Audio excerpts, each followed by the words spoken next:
News analysis. Tamil Nadu బెంగాల్లో అధికారంలోకి వచ్చే పార్టీలపై సస్పెన్స్ కంటిన్యూ అవుతోంది. పలు ఎగ్జిట్ పోల్స్ లో బెంగాల్లో దీది అంటే మరికొన్ని పోల్స్ ఎన్డీఏదే అధికారం అని చెప్తున్నాయి.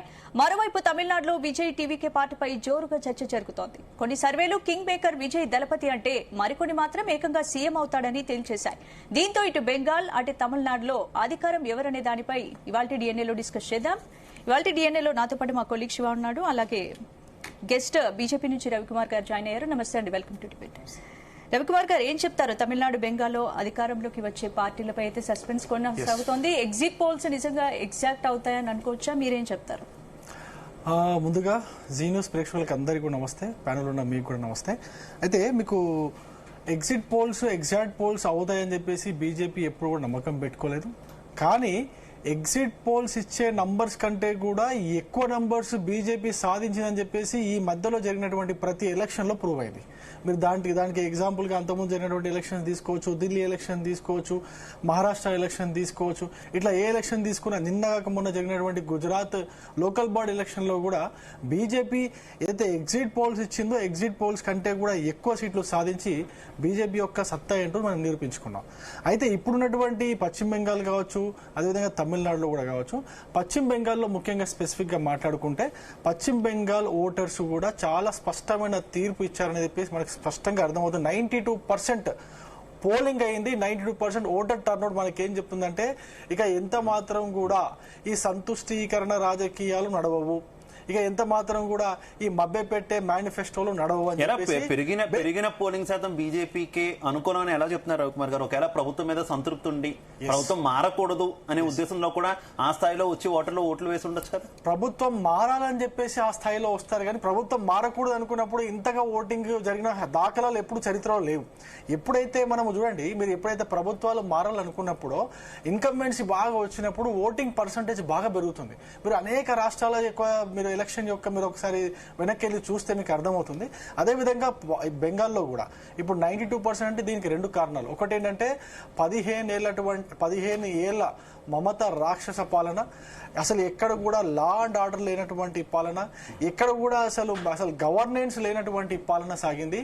ఏమి జరిగినా కూడా అసలు ఎవరు కూడా అడిగేటువంటి నోరు తెరిచి అడగడానికి కూడా భయపడేటువంటి ప్రజలు ఉన్నటువంటి బెంగాల్లో మమతను దించడానికి బెంగాల్ ప్రజలు నిశ్చయించుకున్నారు. కాబట్టి ఈ యొక్క టర్న్అవుట్ ఇంతగా పెరిగిందనేది మనం చాలా స్పష్టంగా అర్థం చేసుకోవచ్చు. ఒకటి. రెండో విషయం కూడా ఏంటంటే మీకు విశ్వ గారు, మీకు ఆర్జికర్ ఇన్సిడెంట్ కావచ్చు, సందేశ్ ఖాళీ ఇన్సిడెంట్ కావచ్చు, ఇట్లా ఈ రెండు బయటకు వచ్చినాయి.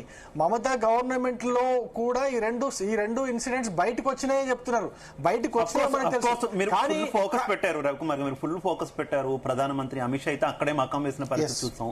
చాలా టార్గెటెడ్ గా మీ రాజకీయ పార్టీ కాబట్టి ఎట్లయినా గెలవాలని సర్వశక్తులు ఓడిన పరిస్థితి మనకు కనిపించింది.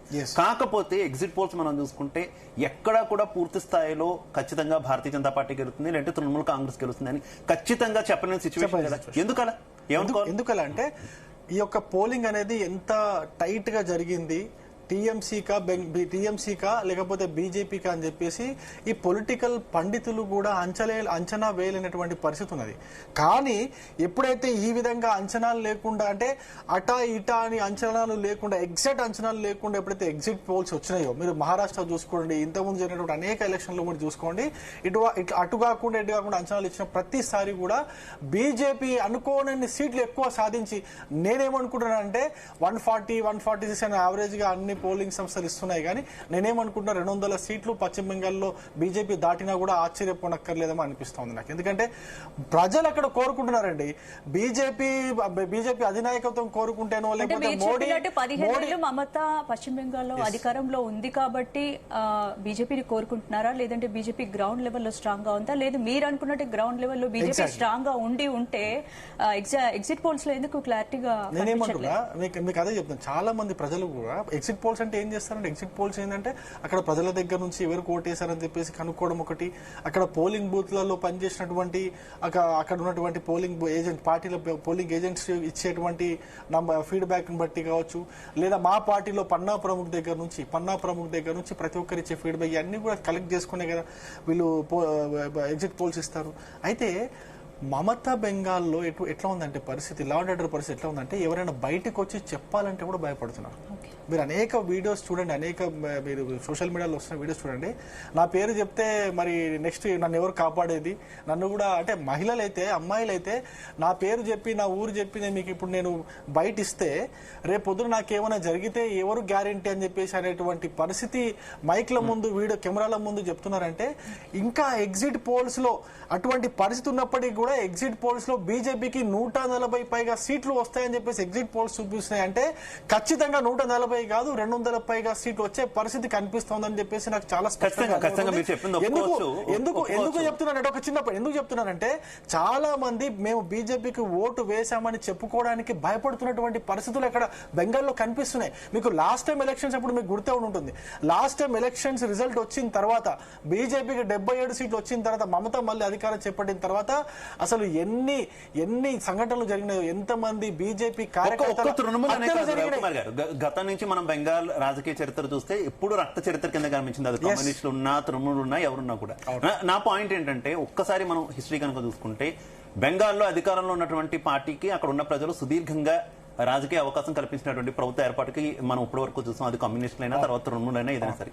కానీ అపోజిషన్ లో ఢీకొట్టిన ప్రతి పార్టీ కూడా కూటమిగా వస్తేనే అక్కడ వాళ్ళకి గెలుపు దక్కినటువంటి పరిస్థితి. కమ్యూనిస్టులు కొట్టారు అంటే మమతా బెనర్జీ కూటమిగానే వచ్చినటువంటి పరిస్థితి. అలాగే ఒక బలమైనటువంటి కీలక నేత, విపక్ష నేత కూడా కనిపించాలి. కానీ బెంగాల్లో ఈ రెండు కూడా భారతీయ జనతా పార్టీ చేయలేదు. కేవలం భారతీయ జనతా పార్టీ సింగిల్ గానే పోటీ చేసింది. అలాగే ఒక కీలక నేత సువేందు అధికారి ఉన్నప్పటికీ కూడా మమతను ఢీకొట్టేంత స్థాయిలో ఎక్కడా కూడా కనబడలేదు కదా. కేవలం మోదీ ముఖ చిత్రాన్ని పెట్టుకునే బెంగాల్లో కూడా మోదీ వర్సెస్ దీదీ అన్న తరహాలోనే సాగినటువంటి పరిస్థితి. ఏ రకంగా గెలుస్తుంది? నేను ఒక విషయం చెప్తాను. మోడీ అనుకుంటున్నారా, లేకపోతే అమిత్ షా అనుకుంటున్నారా, లేకపోతే అక్కడ ఉన్నటువంటి సువేందు అధికారి నేను అంటే సీఎం అవ్వాలని, లేకపోతే బీజేపీ ఇక్కడ గెలిపించాలని అనుకుంటున్నారా అనేది కాదు. బెంగాల్ ప్రజలు గట్టిగా ఈ రాష్ట్రంలో బీజేపీ రావాలని కోరుకుంటున్నారు కాబట్టే బీజేపీ వస్తుంది అంటున్నారు ఆయన. ఎక్కడైనా కానీ చూడండి, బెంగాల్లో ప్రజలు కోరుకొని బీజేపీని తెచ్చుకుంటున్నారు, ప్రజలు కావాలనుకుంటున్నారు, మమతా పాలన పోవాలనుకుంటున్నారు కాబట్టే అక్కడ బీజేపీ వస్తుంది. లేదా ఒక కేవలం మోడీ గారు అని, లేదా అమిత్ షా గారు అనుకుంటే రాదండి. ఎక్కడైనా గుర్తుపెట్టుకోండి, ప్రజాస్వామ్యంలో ప్రజలు కోరుకున్న పార్టీకే ఓట్లు వేస్తారు, ప్రజలు కోరుకున్న పార్టీనే అధికారంలోకి తీసుకొస్తారు, ప్రజలు కోరుకున్న పార్టీనే తమ రాష్ట్రంలో ప్రజలు ఆ పార్టీకి అధికారం చేపడతారు. కానీ అంతేగాని ఏదో నేను అనుకున్నంత మాత్రం, మీరు అనుకున్నంత మాత్రం రాదు. ప్రజాబలం లేకపోతే ఎవరు ఏం చేస్తారు? బెంగాల్లో సైలెంట్ ఓటు ఫ్యాక్టర్ ఏమన్నా ఉందా? దీదీకి వ్యతిరేకంగా ఓటు చాలా ఉంది. దీదీకి చాలా వ్యతిరేకంగా చాలా సైలెంట్ ఓట్ ఫ్యాక్టర్ నడిచింది. అదంతా కూడా కెమెరాల ముందు కావచ్చు, ఈవెన్ కెమెరాలు లేకున్నా కూడా ఎవరైతే ఎగ్జిట్ పోల్ చేసేటువంటి ఈ యొక్క సర్వే చేసేటువంటి వాళ్ళు వెళ్తారో అక్కడ ఆన్లైన్ లో కూడా ఇవ్వడానికి భయపడుతున్నారండి. ఆన్లైన్ లో కూడా వాళ్ళ యొక్క ఒపీనియన్ ఇవ్వడానికి, ఓటర్స్ ఒపీనియన్ ఇవ్వడానికి భయపడుతున్నారు. ఎందుకంటే గతంలో జరిగినటువంటి అనేక రకాలైనటువంటి ఈ యొక్క ఇన్సిడెంట్స్, వైలెన్స్ మనం చూశారు కాబట్టి, అనేక రకాలుగా మహిళల్ని వేధించారు కాబట్టి, ఎవరైతే మమతకు వ్యతిరేకంగా, టీఎంసీకి వ్యతిరేకంగా ఎవరైతే మాట్లాడతారో, ఓట్లు వేశారని చెప్పేసి జస్ట్ అనుమానం వస్తేనే వాళ్ళ ఇల్లు తగలబెట్టి, వాళ్ళని చంపి, వాళ్ళని హత్య చేసి, అనేక రకాలైనటువంటి హింసలకు గురి చేసి, ఎన్నో రకాలైనటువంటి అత్యాచారాలు చేసినటువంటి ఈ పార్టీకి ఉన్నటువంటి చరిత్ర అటువంటిది. అటువంటి చరిత్ర ఉన్నటువంటి పార్టీ, అటువంటి చరిత్ర ఉన్నటువంటి రాష్ట్రంలో ప్రజలు ముందుకు వచ్చి చెప్పలేకపోతున్నారు. సైలెంట్ ఓటింగ్ జరిగింది అనేది మాత్రం చాలా స్పష్టంగా మనకు అర్థమవుతుంది. ఏ విధంగా అయితే జరిగింది సైలెంట్ ఓటింగ్ కాదు, జరిగింది సైలెంట్ కాదు, రిగ్గింగ్ అంటున్నారు. దీది రిగ్గింగ్ జరిగింది అంటున్నారు. ఇంకా మీరు చాలా ఒక పెద్ద ఫిగరే చెప్పారు, ఇన్ని స్థానాల్లో మేము గెలవబోతున్నాం, భారతీయ జనతా పార్టీ గెలవబోతుందని. అన్ని స్థానాలు ఖచ్చితంగా కూడా నిజంగా వస్తే ఈవీఎం ట్యాంపరింగ్ అని కూడా విపక్షాలు మరోసారి ఆరోపించే పరిస్థితి ఉంటుంది. ఏంటి రిగ్గింగ్ చేశారా, ఈవీఎం ట్యాంపరింగ్ చేశారా?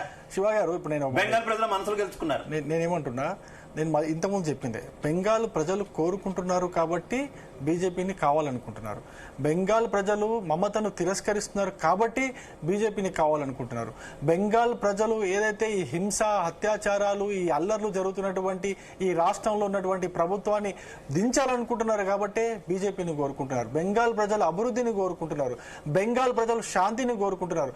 బెంగాల్ ప్రజలు అక్రమ వలసలు ఈ రాష్ట్రంలో ఉండకూడదని కోరుకుంటున్నారు.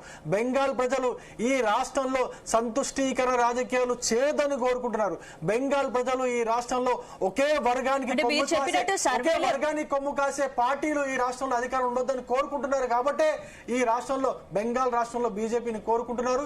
ఇందులో ఎటువంటి డౌట్ లేదు. మీరు ఇంకో విషయం కూడా చెప్పారు, ఈవీఎం ట్యాంపరింగ్ అని చెప్పేసి అంటున్నారు.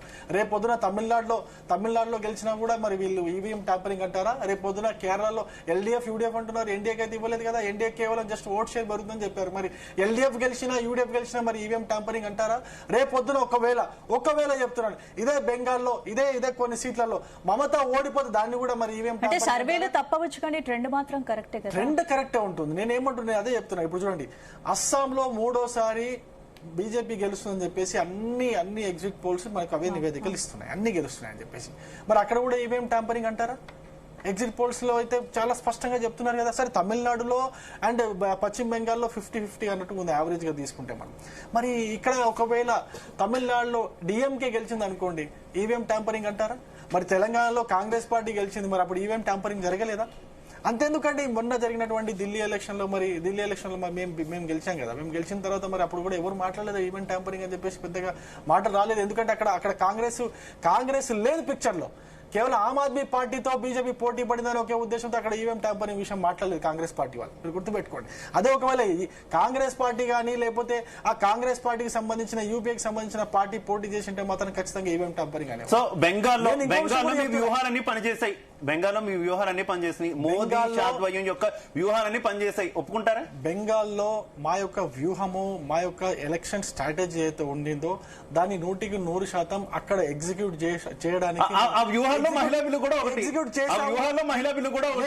నేనేమంటున్నా, మహిళా బిల్ అనేది దేశం మొత్తానికి సంబంధించినటువంటి అంశం. ఈ దేశ జనాభాలో సగం ఉన్నటువంటి మహిళల యొక్క వాళ్ళ యొక్క హక్కు అండి. అది ఇవ్వాలి, మనం ఇవ్వకుండా దాన్ని అడ్డుకున్నారు వీళ్ళంతా.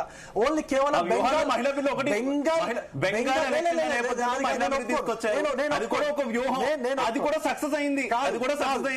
దాన్ని మీరు బెంగాల్ ఎలక్షన్స్ ని అదే విధంగా 131 రాజ్యాంగ సవరణని మీరు అసలు లింక్ పెట్టకూడదు. ఇది దేశం మొత్తానికి సంబంధించినటువంటి అంశము.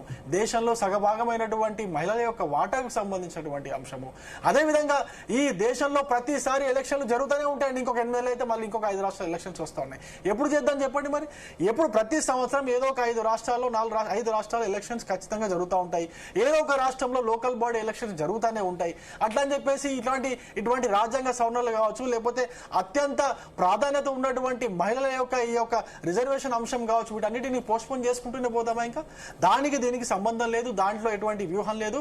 ఖచ్చితంగా మహిళా సాధికారికత కోసము బీజేపీ ఏ విధంగా పాటుపడుతుందో, ఇంకా మహిళల్ని ఏ విధంగా అభివృద్ధిలోకి తీసుకొని పోవాలో, మహిళలకు అధికారంలో వాళ్ళకు రావాల్సినటువంటి వాటా ఏ విధంగా ఇవ్వాలనే బీజేపీ పనిచేస్తుంది. కానీ ఎక్కడ కూడా ఎలక్షన్ ని దృష్టిలో పెట్టుకుని చేస్తున్న అంశం కానే కాదు.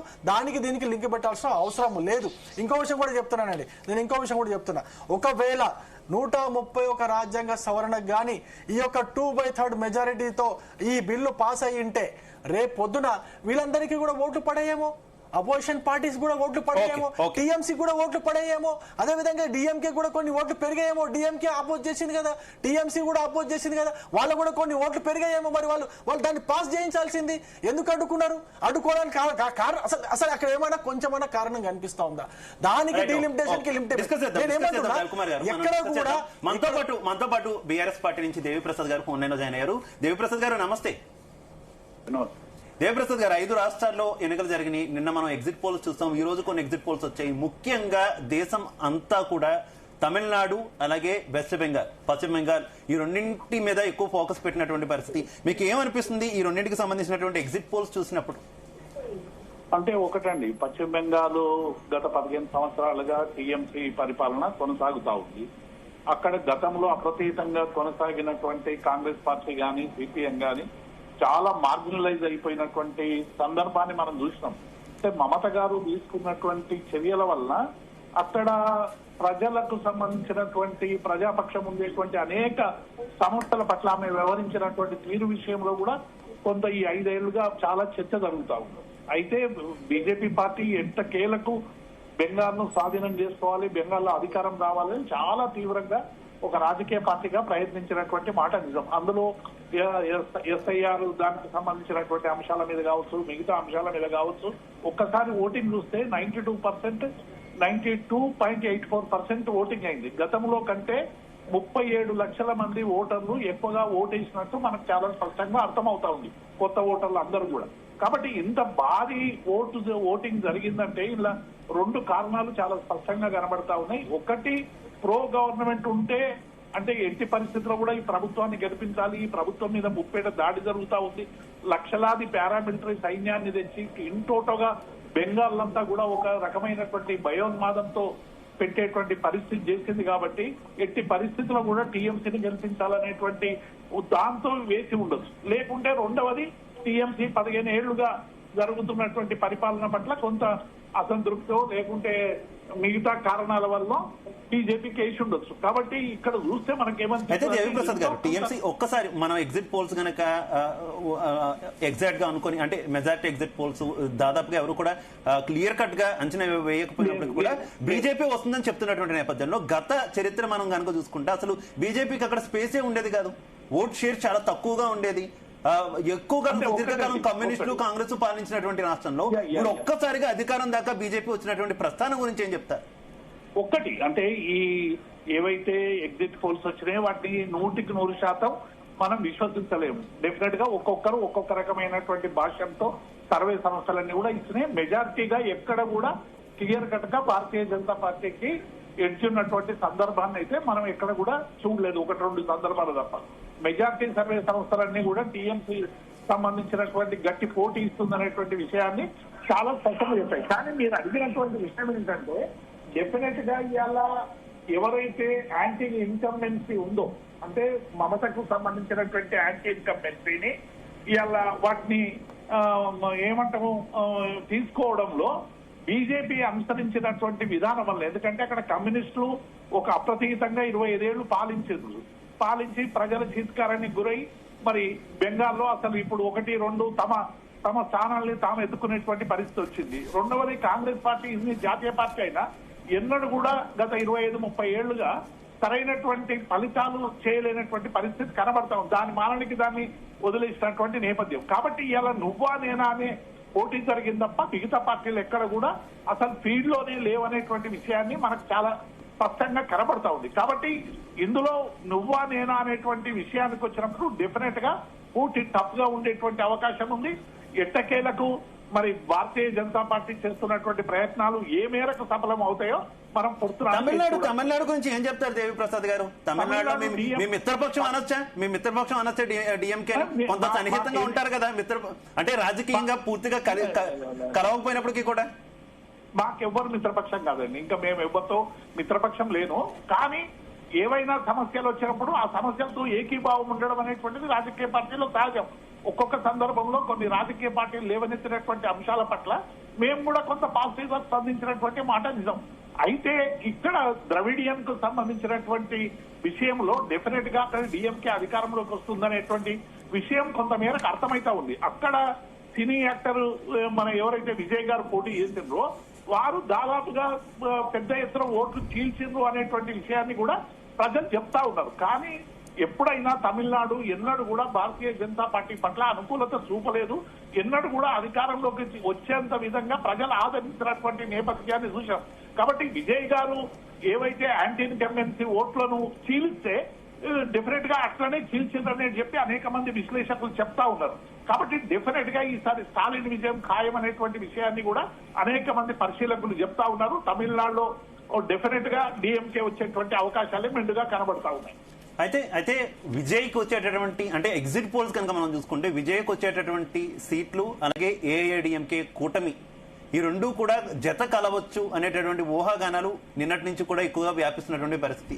రెండు కలిస్తే ఎలా ఉంటుంది అనుకోవచ్చు? మీ ఒపీనియన్? అంటే ఎన్నికల ముందే విజయ్ ను బీజేపీ కూటమిలోకి తీసుకురావడానికి చాలా ప్రయత్నాలు చేశారు.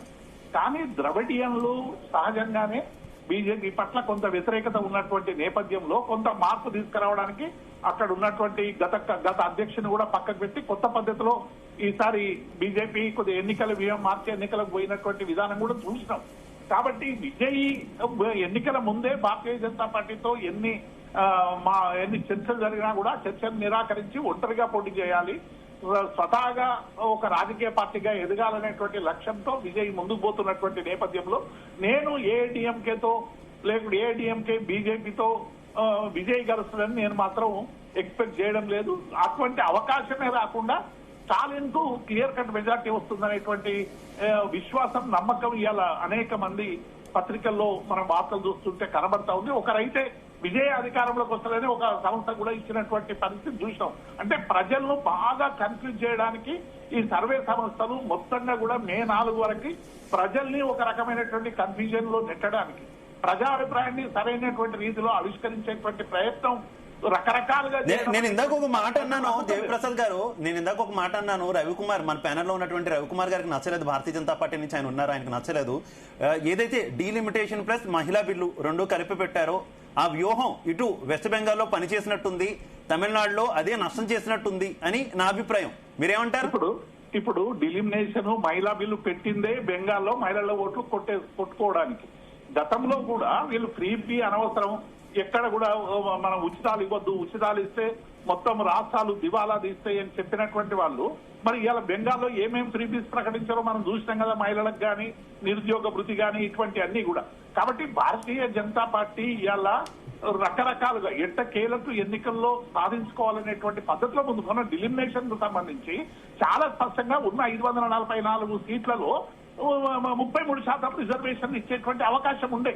అవకాశాన్ని కావాలని జారవిడిచి ప్రతిపక్షాల మీద నెట్టేయడానికి అది చేసినటువంటి సందర్భాన్ని చూసినాం మనం.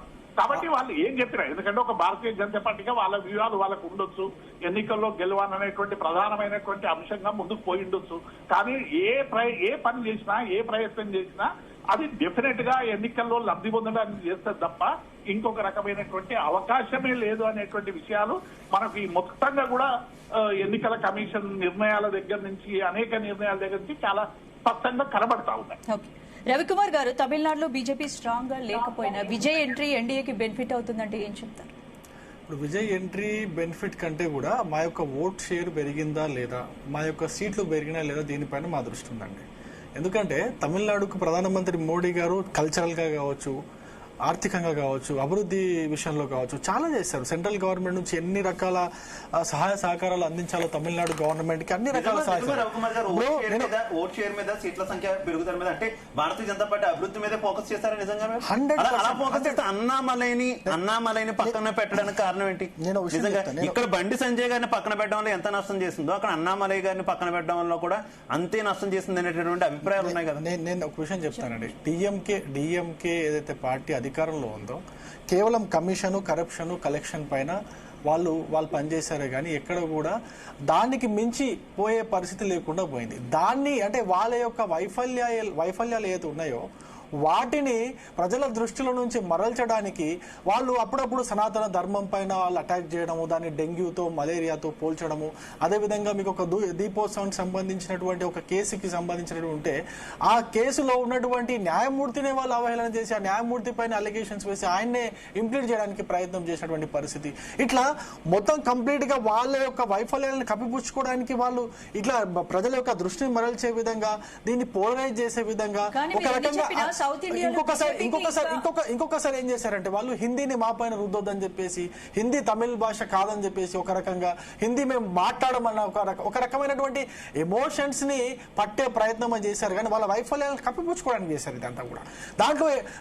దాంట్లో వాళ్ళు మరి సక్సెస్ అయ్యారా, ఫెయిల్ అయ్యారా, వాళ్ళ యొక్క సీట్ షేర్స్ తగ్గుతుందా, వాళ్ళ యొక్క ఓట్ షేర్ తగ్గుతుందా, పెరుగుతుందా అనేది విషయం ఇప్పుడు మనకు తెలిసిపోతుంది. సౌత్ ఇండియాలో బీజేపీ ఇంకా స్ట్రాంగ్ కాలేదని విమర్శలకు లేదు. ఇప్పుడు బీజేపీ మెల్లమెల్లగా సౌత్ ఇండియాలో కూడా పెరుగుతా ఉన్నది, మా యొక్క ఓట్ షేర్ పెరుగుతా ఉన్నది. మీరు ఎందుకు తెలంగాణ ఉదాహరణ తీసుకొని రాదండి? తెలంగాణలో అసెంబ్లీ ఎలక్షన్ జరిగిన తర్వాత మరి ఇదే దేవిప్రసాద్ గారి పార్టీకి ఏమి ఓట్లు ఇవ్వలేదు, ఏం సీట్లు ఇవ్వలేదే వాళ్ళు. మాకు సగం సీట్లు ఇచ్చారు కదా.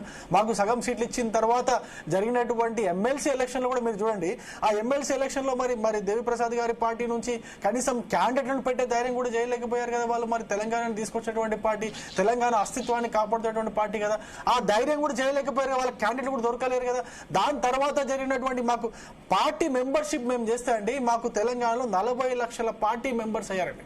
మెంబర్షిప్ 40 లక్షలు పెరిగింది బీజేపీకి. అంటే బీజేపీకి తెలంగాణలో ఎంత ఆదరణ ఉందో చూస్తే మనకు సౌత్ ఇండియాలో అంటే దక్షిణ భారతదేశంలో బీజేపీ ఎంతగా పెరుగుతున్నదో, బీజేపీ పట్ల ప్రజలు లేదు అన్ని ఉన్నాయి. అంటే మేము సరే ఎక్కడైనా చిన్న తప్పులు జరిగిండొచ్చు, మా యొక్క స్ట్రాటజీలో కావచ్చు, మా యొక్క వ్యూహాల్లో కావచ్చు, ఎక్కడైనా తప్పులు జరిగిండొచ్చు, జరుగుతూ ఉంటాయి. వాటన్నిటిని కూడా అధిగమించే ప్రయత్నం చేస్తాం. వాటన్నిటిని అధిగమించి ప్రజల యొక్క ఆశయాల మేరకు, ప్రజల యొక్క కోరిక మేరకు తెలంగాణ రాష్ట్రంలో కావచ్చు, అదేవిధంగా దక్షిణ భారతంలో కావచ్చు, ఏ విధంగా అయితే ముందుకు వెళ్ళాలో ఆ విధంగా ముందుకు వెళ్ళే ప్రయత్నం చేస్తున్నాం. కాంగ్రెస్ పార్టీ నుంచి మానవతారాయ్ గారు జాయిన్ అయ్యారు. నమస్తే మానవతారాయ్ గారు, ఆడియో క్లియర్ గా ఉందా? మ్యూట్ లో ఉన్నారు.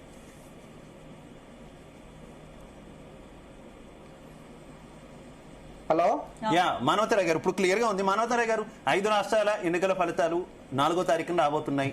నిన్నటి నుంచి ఎగ్జిట్ పోల్స్ చూస్తున్నాం. నిన్న దాదాపుగా మెజారిటీ ఎగ్జిట్ పోల్స్ అన్ని వచ్చాయి. ఈ రోజు 1-2 కూడా వచ్చినటువంటి పరిస్థితి. ముఖ్యంగా చూసుకుంటే అటు వెస్ట్ బెంగాల్ కావచ్చు, తమిళనాడు కావచ్చు, ఈ 2 రాష్ట్రాల మీదే ఎక్కువగా అందరి ఫోకస్ ఉన్నటువంటి పరిస్థితి. ఏం చెప్తారు వచ్చినటువంటి ఎగ్జిట్ పోల్స్ గురించి? సరే, ఇప్పుడు ఎగ్జిట్ పోల్స్ అనేవి ఎగ్జాక్ట్ పోల్స్ అవుతాయా కావా అనేది చూద్దాం. ఎందుకంటే దాదాపు ఇప్పుడు కొన్ని రాష్ట్రాల్లో కొన్ని పార్టీలకు అనుకూలంగా, కొన్ని రాష్ట్రాల్లో కొన్ని పార్టీలకు వ్యతిరేకంగా ఇవ్వటం జరిగింది. ఇప్పుడు కేరళ తీసుకున్నట్టే కేరళలో కాంగ్రెస్ కూటమి అనేది, యూడిఎఫ్ కూటమి అనేది గెలవబోతుంది. ఏదైతే లెఫ్ట్ పార్టీల కూటమి అనేది ఓడిపోతుందని చెప్పారు. కానీ వాస్తవంగా అక్కడ క్షేత్రస్థాయిలో పరిస్థితులు అదే ఉంది. 10 ఏళ్ల పినరయి విజయన్ పాలనపై వ్యతిరేకత కూడా బలంగా ఉంది. కాబట్టి ఈ నేపథ్యంలో కొంత వాస్తవానికి దగ్గరగా ఉన్నట్లు అనిపిస్తుంది. ఇక తమిళనాడులో కూడా బలమైనటువంటి నాయకత్వం లేదు. తమిళనాడులో బలమైన నాయకత్వం అంటే ఏఐడిఎంకే నాయకత్వం బలహీనంగా ఉన్నది. తర్వాత బీజేపీనే పవన్ కళ్యాణ్ లెక్క విజయ్ని పార్టీ పెట్టించి అక్కడ నడిపించింది అనేటువంటి వదంతులు పెద్ద ఎత్తున టీవీకే పార్టీని నడిపించిందని తెలుస్తుంది. అదేవిధంగా అక్కడ 234 స్థానాలు ఉంటే తమిళనాడులో 118 స్థానాలు ఎవరికి ఉంటే వాళ్ళు ప్రభుత్వాన్ని ఏర్పాటు చేస్తారు. కాబట్టి ఇక్కడ మెజారిటీ సర్వేలన్నీ కూడా ఏం తేల్చేసినాయి అంటే అన్ని రకాల సంస్థలకు పేర్లు ఎందుకు కానీ 120 నుంచి 108 స్థానాల వరకు కూడా డిఎంకే కూటమికే ఎక్కువ సంస్థలు, అత్యధిక సంస్థలు ప్రకటించినాయి. అయితే 1-2 సంస్థలు మాత్రం ఏఐడిఎంకేకి 60-100 స్థానాలు, అదేవిధంగా టీవీకే విజయ్కి మాత్రం ఎక్కువ సంస్థలు 20 స్థానాలు మాత్రమే గెలుస్తుందని చెప్పడం జరిగింది. కానీ ఎన్డీటీవీ ఒకటి, కొన్ని సమాఖ్య అనేటువంటి ఇండియా అనే ఒక సంస్థ టీవీకి 98 నుంచి 120 సంస్థలను వస్తాయని చెప్పేసరికి ఇక బీజేపీ వాళ్ళు ఇలా ఎప్పుడు మధ్యాహ్నం మానవతారాయ్ గారు, తమిళనాడులో మీరు చెప్పినట్టు డిఎంకే స్ట్రాంగ్ అయితే కాంగ్రెస్ పాత్ర అక్కడ కేవలం సపోర్టింగ్. కాంగ్రెస్ మిత్రపక్షంలో ఉన్నది తక్కువ స్థానాల్లో పోటీ చేయడం జరిగింది. మేము అంగీకరిస్తున్నాం. భాగస్వామ్య పక్షంగా మేము పోటీ చేస్తున్నాం. అక్కడ డిఎంకే మిత్రపక్షంగా మేము పోటీ చేయడం జరుగుతుంది. కేరళలో అట్లాంటి మరి ఇప్పుడు కేరళలో ఇప్పుడు అంటున్నారు మానవతారాయ్ గారు టీవీకే గురించి, ఆంధ్రాలో పవన్ కళ్యాణ్ పార్టీ లాగా జనసేన పార్టీ లాగే భారతీయ జనతా పార్టీ పెట్టించిందన్న వార్తలు ఉన్నాయని. కానీ ఎన్నికలకు ముందు వరకు మాత్రం చాలా మంతనాలు జరిపారు కదా తమిళనాడు కాంగ్రెస్ పార్టీ, తమిళనాడు పిసిసి నాయకులంతా కూడా టీవీకేతో పొత్తు కోసం. దాదాపుగా పొత్తు కూడా కుదరొచ్చు అనే వార్తలు కూడా ఎక్కువగా వచ్చినటువంటి పరిస్థితి. ఇప్పుడు ఆయన నేపథ్యం తెలవకుండా ఎన్నో ప్రయత్నాలు చేయొచ్చు, కానీ అంతర్గతం మాత్రం ఎంత వెనక ఎవరున్నారంటే బీజేపీ ఉన్నారు. ఎందుకంటే ఇలా బీజేపీ వాళ్ళు ఇలా ఢిల్లీలో మొత్తం కూడా టీవీకే పార్టీని ఏ విధంగా ఆయన స్థానాలు వస్తాయో, డిప్యూటీ సీఎం ఇద్దామా, ఆళ్ళు లేదు సూళ్ళు లేదు, అల్లుడి పేరు సోమలింగం అన్నట్టు అసలు ఆయనకి ఎన్ని స్థానాలు వస్తాయో కూడా తెలియదు. 2 సంస్థలు, అందులో ఎన్డీటీవీ ఒకటి, సమాఖ్య ఒకటి, ఆయనకి ఇచ్చిన 98 నుంచి 120 స్థానాలు ఉన్నది. కానీ ఎక్కువ సంస్థలన్నీ కూడా కాంగ్రెస్, డిఎంకే మిత్రపక్షాలకు మాత్రమే అవకాశం ఉంది. అక్కడ అన్ని స్థానాలు కూడా ఇచ్చినాయి. కానీ చూద్దాం, ఇప్పుడు వాళ్ళు ప్రయత్నాలు వాళ్ళు ఉన్నారు. కాబట్టి వాస్తవంగా బీజేపీ వదిలిన బాణమే విజయ్ అని చెప్పేసి మనకు అర్థమవుతుంది.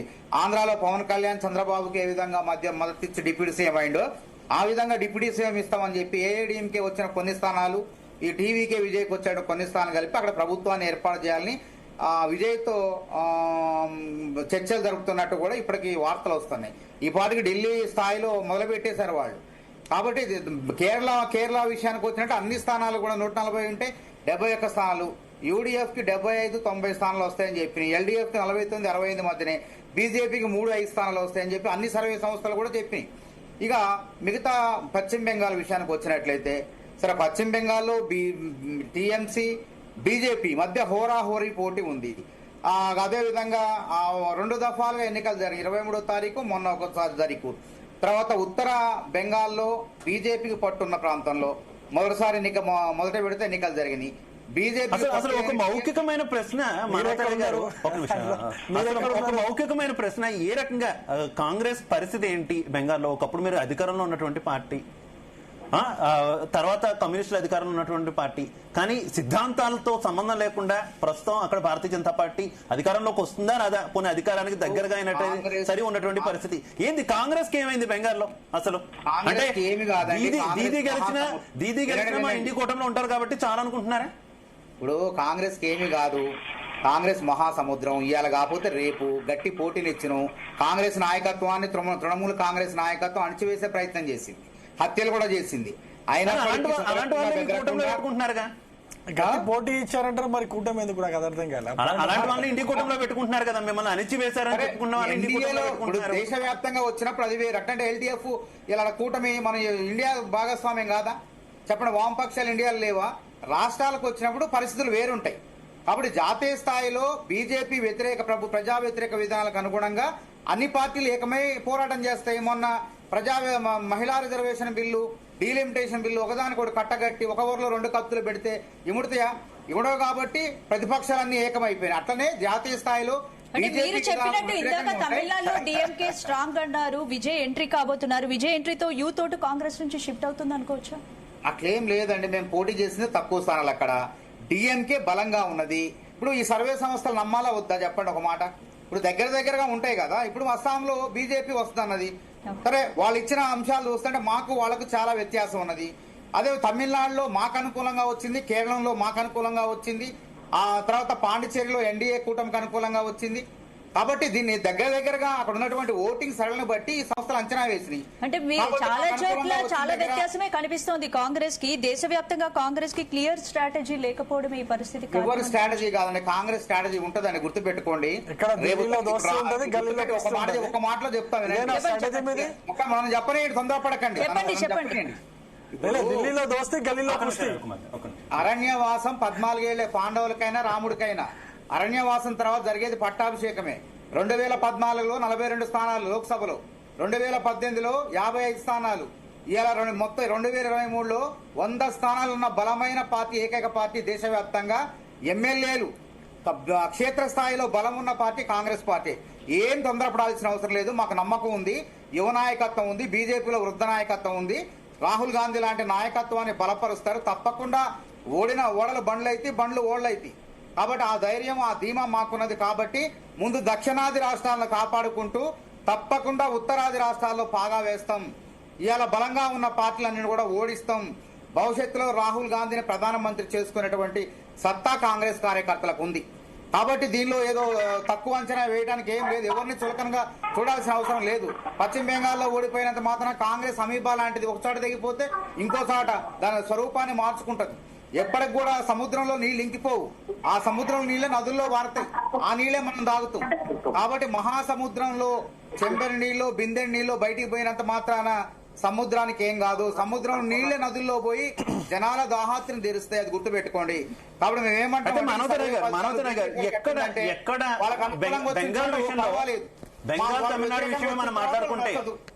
బెంగాల్ తమిళనాడు విషయమే మనం మాట్లాడుకుంటే మహిళా బిల్లు, డీలిమిటేషన్ బిల్లు, అది బెంగాల్లో వీళ్ళకి బెనిఫిట్ అయింది భారతీయ జనతా పార్టీకి, ఇటు తమిళనాడులో కొంత మైనస్ అయింది. ఒప్పుకుంటారా?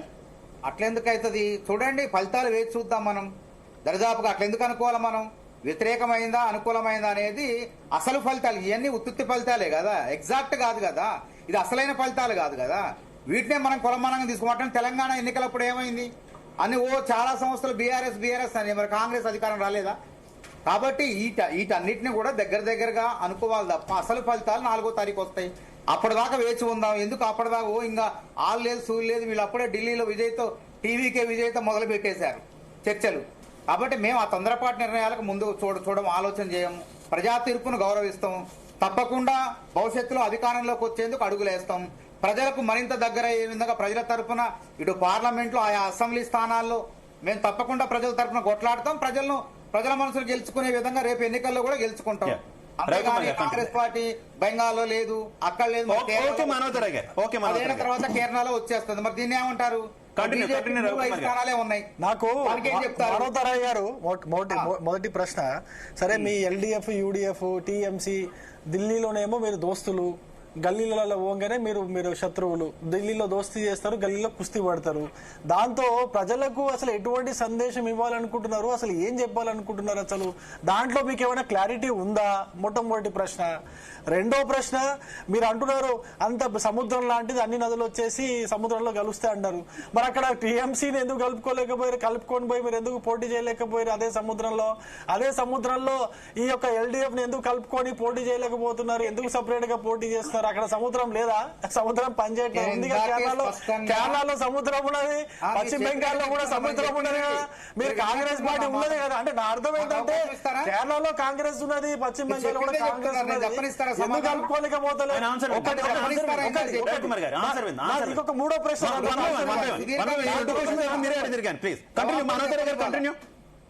ప్రశ్న సుదీర్ఘంగా వేయొద్దు, జవాబు కూడా చెప్పనియాలి. నేను ఇందాక చెప్పిన దాంట్లో సుత్తి లేకుండా సూటిగా చెప్పిన నేను మీకు అర్థం కాకపోతే నేనేం చేయాలో తెలుగులోనే చెప్పింది. నేను మీకు అర్థమైన భాషలో చెప్పిన. ఏం చెప్పినా, రాష్ట్రాల్లో పరిస్థితులు వేరు, దేశ స్థాయిలో వచ్చేసరికి మేము ఆ పార్టీలు అందరం కూడా కలిసి మీ వ్యతిరేక విధానాలపై కొట్లాడడం. మొన్న పార్లమెంట్ లో మీరు మహిళలకు అన్యాయం చేయాలని చూస్తే ఒకసారి బిల్లు పాస్ అయిన బిల్లుని మళ్ళీ పాస్ చేయాలని చూసి ఆ ఎన్నికల్లో లబ్ధి కేంద్రంలో అధికారం కోసం రాష్ట్రాల్లో పవర్ వదులుకుంటుంది కాంగ్రెస్. కేంద్రంలో అధికారం కోసం రాష్ట్రాల్లో పార్టీని వదులుకుంటుంది కాంగ్రెస్. కేంద్రంలో అధికారం కోసం రాష్ట్రాలలో పవర్ అని పార్టీని వదులుకుంటుందా కాంగ్రెస్? మీరు ప్రజా వ్యతిరేక విధానాలకు వ్యతిరేకంగా మేము కొట్లాడతాం. కేంద్రంలో అధికారం కోసం రాష్ట్రాల్లో పార్టీని పవర్ ని వదులుకుంటుందా? మీరు చెప్తుంది కరెక్ట్ అయితే జాతీయ స్థాయిలో ఏకమవుతాం అని చెప్పి మీరు చెప్తున్న నేపథ్యంలో కేంద్రంలో పార్టీని మాత్రం వదిలేస్తున్నారా? అదే బీజేపీ ప్రజలకు నచ్చని విధానాలను, ప్రజలకు హానికరమైన విధానాలను అమలు చేస్తూ తాను రాజకీయ లాభం పొందాలని చూస్తే అందరం ఏకమవుతాం. అందుకే మొన్న ఏకమైపోయింది. మహిళా లోకానికి ఓబీసీలకు అన్యాయం చేస్తుంటే మహిళా లోకానికి 2024 నుంచి బిల్లు అమలు చేయమని 23లో పాస్ అయిన బిల్లుకు మద్దతు తెలిపి 24 నుంచి అమలు చేయమంటే 2034 అమలు చేస్తామన్నారు. మళ్ళా రాజకీయ లబ్ధి కోసం పశ్చిమ బెంగాల్లో, తర్వాత తమిళనాడులో, కేరళంలో రాజకీయ లబ్ధి కోసం ఆ బిల్లును, పాస్ అయిన బిల్లును మళ్ళీ తీసుకొచ్చి పార్లమెంట్ లో పెట్టి మరి గందరగోళ పరిస్తే అందరం ఏకమైపోయినాం. రాజ్యాంగ విరుద్ధంగా ప్రవర్తిస్తే ఎన్డీఏ కూటమి తప్పక ఓడిస్తుందంటానికి మొన్న జరిగిన పార్లమెంట్ లో జరిగిన బిల్లుల వ్యవహారమే ఉదాహరణ. కాబట్టి ఇంకా మీకు అర్థం కాకపోతే, జ్ఞానయుధం కాకపోతే నేనేం చెప్పాలా? ఆయా రాష్ట్రాల్లో ఉంటాం అధికారం, అది ఆయా రాష్ట్రాల్లో అధికారం మా ప్రత్యర్థులు ఉంటారు. కానీ దేశవ్యాప్తంగా వాళ్ళకి బలం లేదు కదా. అన్ని పార్టీలకు దేశవ్యాప్తంగా 100 లోక్సభ స్థానాలు, రాజ్యసభలో 27, 35 స్థానాలు, దేశవ్యాప్తంగా 4000, 5000 అసెంబ్లీ స్థానాలు ఉన్నటువంటి పార్టీ కాంగ్రెస్ పార్టీ. వాళ్ళంతా కూడా రేపు గొంతు కావాలన్నా, దక్షిణాది గొంతు కావాలన్నా, దక్షిణాది వాణి పార్లమెంట్ లో వినిపించాలన్నా కాంగ్రెస్ పార్టీ తోడవలసిందే వాళ్ళకి అందరికి కూడా, అన్ని పార్టీలకు కూడా. కాబట్టి వాళ్ళంతా ఇండియా కూటమిలో ఉండి బీజేపీ ప్రజా వ్యతిరేక విధానాలకు పోరాటం చేస్తుంది. ఇది బహిర్గతమే కాదు కదా, చీకటి ఒప్పందం ఏం కాదు కదా, అంతా బహిర్గతంగా చేస్తున్నాం. నేను ఒక విషయం చెప్తాను. సరే, మీరు అంతా భాషను ఎందుకు కానీ నేను ఒక చిన్న ప్రశ్న వేస్తా. కాంగ్రెస్ పార్టీ వాళ్ళు ఎప్పుడైనా కానీ బీజేపీని అభివృద్ధి విషయంలో ఏమైనా ప్రశ్నలు వేస్తారేమో అని చెప్పేసి నేను చాలా సార్లు ఎక్స్పెక్ట్ చేస్తా ఉంటాను. అభివృద్ధి విషయంలో అభివృద్ధి విషయంలో ఎప్పుడు కూడా ఈ అభివృద్ధికి సంబంధించిన ప్రశ్నలు వేయరు. అభివృద్ధికి సంబంధించిన ప్రశ్నలు ఎందుకు వేయరంటే వీళ్ళకి అభివృద్ధి అంటే ఇష్టం ఉండదు. అభివృద్ధి చేస్తే వీళ్ళకి నచ్చదు, కంటకి. అభివృద్ధి గురించి ప్రశ్నలు అడగండి. నేను ఒక విషయం చెప్తా, వినండి. అరే నేను మాట్లాడతా, నువ్వు మాట్లాడు. ఇప్పుడు ఇదే తమిళనాడులో డిఎంకే పార్టీ అధికారంలో ఉన్నది. మాకు మిత్రపక్షం కాకపోయినప్పటికీ అటు కాంగ్రెస్ కి మిత్రపక్షం, ఇక్కడ ఢిల్లీలో కూడా కాంగ్రెస్ కి మిత్రపక్షం, మాకు మిత్రపక్షం కాకపోయినప్పటికీ అక్కడ ఇన్ఫ్రాస్ట్రక్చర్ కావచ్చు, ఎనర్జీ కావచ్చు, కనెక్టివిటీ కావచ్చు, ఇటువంటి వాటిపైన కేంద్ర ప్రభుత్వము మిగతా రాష్ట్రాల్లో ఏ విధంగా అయితే ఖర్చు చేస్తుందో, ఏ విధంగా అయితే పెట్టుబడులు పెడుతుందో అంతే స్థాయిలో తమిళనాడులో కావచ్చు, కేరళలో కావచ్చు, పశ్చిమ బెంగాల్లో కావచ్చు అంతే స్థాయిలో ఖర్చు పెడుతుంది, అంతే స్థాయిలో పెట్టుబడులు పెడుతుంది. ఈ విషయాల్లో మాట్లాడండి, ఈ విషయాల్లో అడగండి, ఈ విషయాలపైన మమ్మల్ని ప్రశ్నించండి, దాని గురించి మాట్లాడదాం. ఎందుకు ఎప్పుడు చూసినా కానీ మీరు ఏదో ఏదో ప్రభుత్వ వ్యతిరేక విధానాలు అంటారు, కానీ ఆ వ్యతిరేక విధానాలు ఏంటో చెప్పలేకపోతున్నారు. వీళ్ళకి క్లారిటీ లేదు. మీ నాయకుడు ఏమన్నా పార్లమెంట్ లో ప్రశ్నలు వేస్తాడంటే అటువంటి పనికిరాని ప్రశ్నలని మాట్లాడుకుంటూ నేనేమంటున్నా ఒక నిమిషం అండి, ఒక మనోతర గారు మీరు చదువుకున్న వ్యక్తి, నన్ను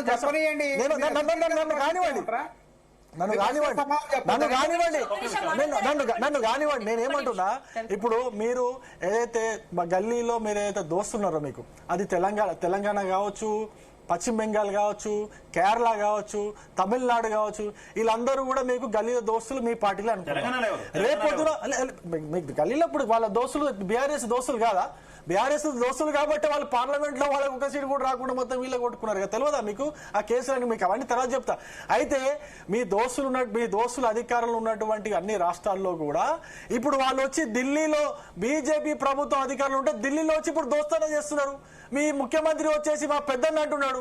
మరి దేనికోసం అంటున్నాడు? మరి ఇవన్నీ కూడా అంటున్నాడు కాబట్టి ఎందుకు అంటున్నాడు?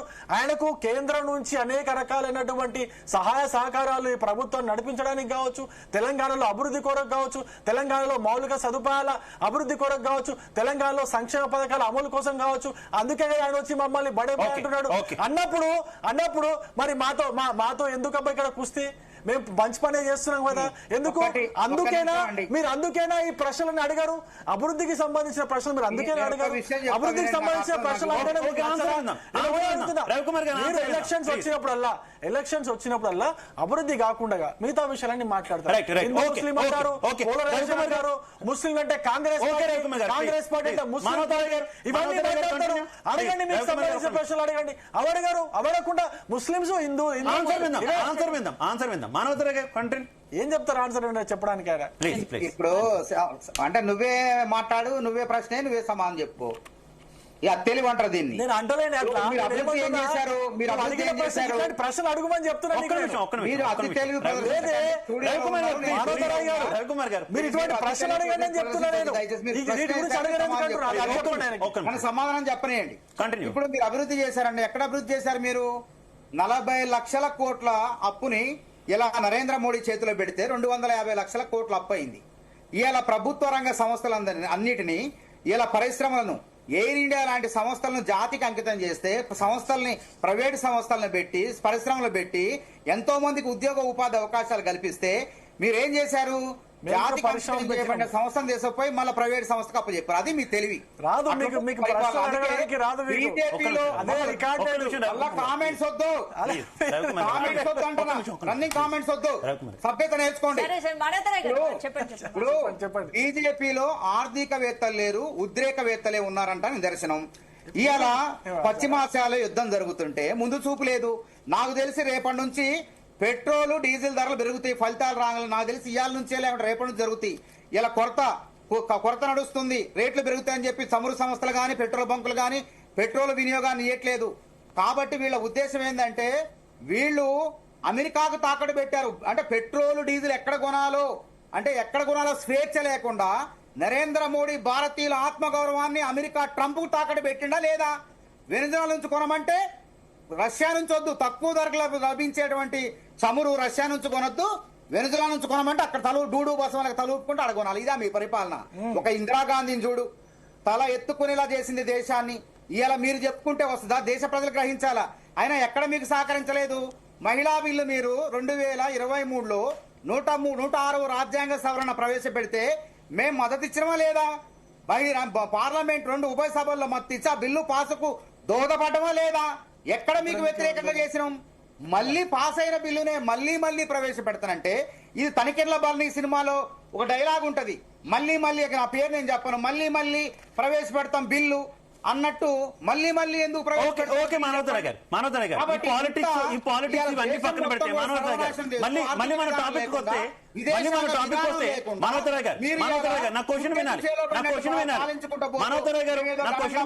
అంటారు మీరు? ప్రజలు త్వరలోనే బుద్ధి చెప్తారు. ఎవరు శాశ్వతం కాదు పరిపాలనకు. అందుకే నేనేమంటున్నా, రాముడికైనా అరణ్యవాసం 14 ఏళ్లే, పాండవులకైనా 14 ఏళ్లే. తర్వాత జరిగేది రాహుల్ గాంధీకి, ఇలా రాహుల్ గాంధీ అరణ్యవాసం చేస్తాడు, తర్వాత జరిగేది రాహుల్ గాంధీకి పట్టాభిషేకం. ఇది పట్టాభిషేకం ఎలా జరుగుతుంది మనోహర్ గారు? పట్టాభిషేకం ఎలా జరుగుతుంది? ఈవీఎంలతో జరుగుతుందా? ఈవీఎంలు ఉంటేనే జరుగుతుందా? బ్యాలెట్ బాక్సులతో జరుగుతుందా? ఎందుకంటే మీరు ఓడిపోతే మాత్రం ఈవీఎంల మీద ఆరోపణలు చేస్తున్నారు. ఇప్పుడు ఈ 5 రాష్ట్రాల ఎన్నికల్లో కనుక కాంగ్రెస్ పార్టీ గెలిస్తే ఆరోపణలు చేయరు. ఎలాగా పట్టాభిషేకం? రాహుల్ గాంధీ గారి పట్టాభిషేకం ఈవీఎంలు ఉంటే జరుగుతాయా? బ్యాలెట్ బాక్స్ ఉంటే జరుగుతాయా? ఎలా జరగబోతున్నాయి? ఈవీఎంలనే శకుని మాయా పాచికం వేస్తున్నారు ఒక్కో చోట. అదేవిధంగా కొన్ని చోట్ల ఓట్లు తొలగిస్తున్నారు, కొన్ని చోట్ల ఓట్లు కలుపుతున్నారు. ఇప్పుడు పశ్చిమ బెంగాల్లో దక్షిణ బెంగాల్ విషయానికి వచ్చినట్లయితే అక్కడ 123 స్థానాలు ఉన్నాయి. ఆ 123 స్థానాల్లో దాదాపు అత్యధికంగా ఓట్లు, గతంలో 25 మంది ఎమ్మెల్యేలకు వచ్చిన మెజారిటీ కన్నా ఎక్కువ ఓట్లనే తొలగించారట. అంటే ఆ విధంగా మాయా పాచికలు వేస్తున్నారు. అంటే ఓట్లు తొలగించే మాయా పాచికలు, ఓట్లు కలిపే మాయా. తమిళనాడులో కేరళలో మంచిగా పనిచేస్తున్న ఈవీఎంలు వెస్ట్ బెంగాల్, అస్సాం వచ్చేసరికి పాడైపోతున్నాయి, ట్యాంపర్ అయిపోతున్నాయి. నేను చెప్పే కేరళలో తమిళనాడులో మంచిగా పనిచేస్తున్న ఈవీఎంలు వెస్ట్ బెంగాల్ అస్సాం వచ్చేసరికి ట్యాంపరింగ్ అవుతున్నాయి అంటున్నారు. అంటే ఈ వీళ్ళు వ్యూహాత్మకంగా వేస్తున్నారు. ఎందుకంటే ముందే వీళ్ళు ఇప్పుడు దక్షిణ తెలంగాణలో గాని, కేరళలో కానివ్వండి, తమిళనాడులో కానివ్వండి, వీళ్ళకి అనూహ్యంగా ఓట్లు వచ్చి వీళ్ళు అధికారం చేపడితే జనం ఎవరు నమ్మరు. కాబట్టి ఏం చేయాలి, అక్కడ వేలు బెటరు. విజయ్ లాంటి వాళ్ళని, లేకుంటే పవన్ కళ్యాణ్ లాంటి వాళ్ళని ముందు పెట్టి సెకండ్ లెక్క కొంతమందిని ముందు పెట్టేసి వాళ్ళ భాగస్వామి పక్షాలను ముందుకు తీసుకొస్తారు. మహారాష్ట్రలో ఏం చేశారు, సెకండుల్ని గుర్తుపట్టారుగా, షిండేల్ని ఏం చేశారు. కాబట్టి నేను ఏమంటానంటే, శకుని మాయా పాచికలు లేకుంటే ఈవీఎం మాయా పాచికలు, అరణ్యవాసం, రాముడు అరణ్యవాసం 14 ఏళ్లే, పాండవుల అరణ్యవాసం కూడా 14 ఏళ్లే. ఆ తర్వాత జరిగేది పాండవ పట్టాభిషేకం, రాముని పట్టాభిషేకం, రాహుల్ గాంధీ పట్టాభిషేకం. ఎందుకంటే ఇప్పటికే 23 పార్టీలు అసలు ఈవీఎంల పైన వ్యతిరేకంగా ఎలక్షన్ కమిషన్ నివేదికలు అందించినాయి. అసలు దేశ చరిత్రలో ఎన్నికల కమిషన్ ప్రధాన కమిషనర్ మీద పార్లమెంట్ లో నోటీసులు ఇస్తారండి? అభిశంసన తీర్మానం ఎక్కడైనా జరిగిందా? అట్లాంటిది వచ్చిందంటే నమ్మకం లేకపోతుంది. కాబట్టి తప్పకుండా రేపు పారదర్శకంగా ఎన్నికలు జరుగుతాయి. ఎందుకంటే ఈ ఈవీఎంలు కూడా మేమే తీసుకొచ్చాం. ఎందుకు తీసుకొచ్చినాము? సులభంగా వేగవంతంగా ఎన్నికలు జరగాలి.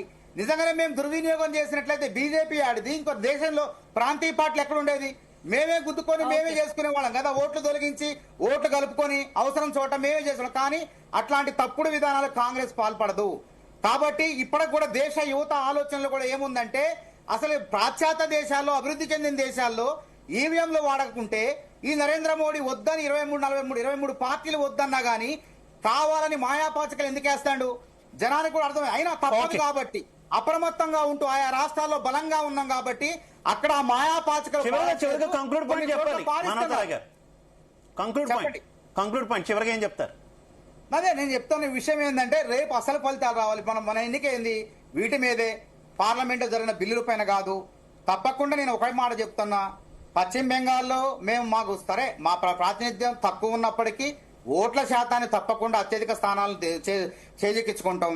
కేరళంలో ఎట్లాగూ ఉన్నది, వీటిని నమ్మాలి. మరి కేరళంలో నమ్మకపోతే పశ్చిమ బెంగాల్ కూడా నమ్మొద్దు, అస్సాంలో కూడా నమ్మొద్దు. అంటే వీళ్ళకి అనుకూలమైన వచ్చిన చోట నమ్ముతారు, అనుకూలం రాని చోట నమ్మరు. ఏది ఏమైనప్పటికీ దక్షిణాదిలో బీజేపీ, ఎందుకంటే దక్షిణాదిలో వివక్ష చూపుతుంది నియోజకవర్గాల పునర్విభజన పేరుతో. దక్షిణాది వాణి పార్లమెంట్లో లేకుండా చేసే ప్రయత్నం జరుగుతుంది. కాబట్టి దక్షిణాదిలో వీళ్ళకి అవకాశం లేదు.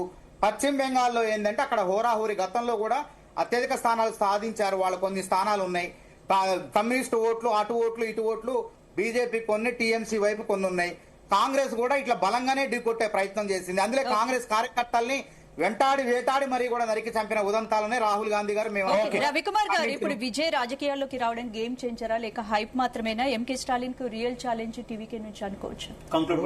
ఇప్పుడు ఎవరైనా పార్టీ విజయ్ కింగ్ మేకర్ అవుతాడా లేక నేరుగా సీఎం కాబోతున్నాడా? ఎవరైనా పార్టీలు పెట్టొచ్చు.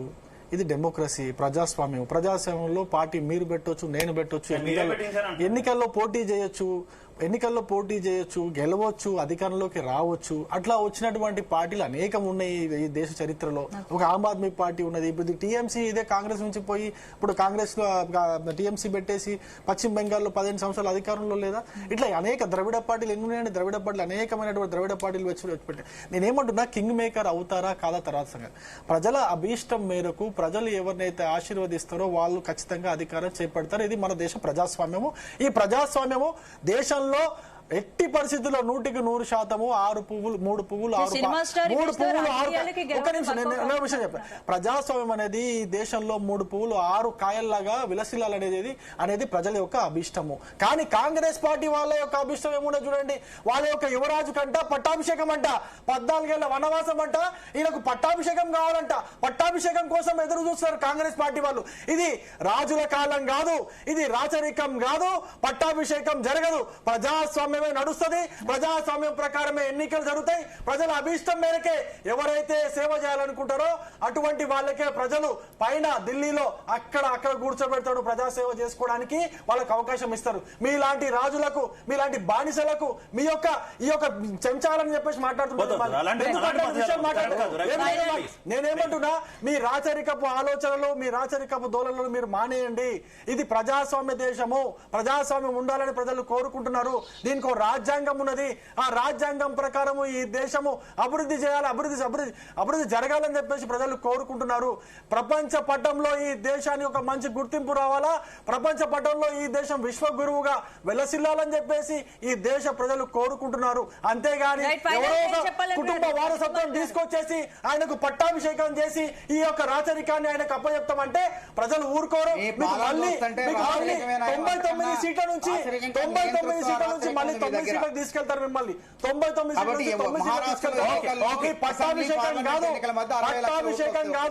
పట్టాభిషేకం కాదు, ప్రజలు మీ పటాన్ని చింపే పరిస్థితి వస్తుంది. గుర్తుపెట్టుకోండి.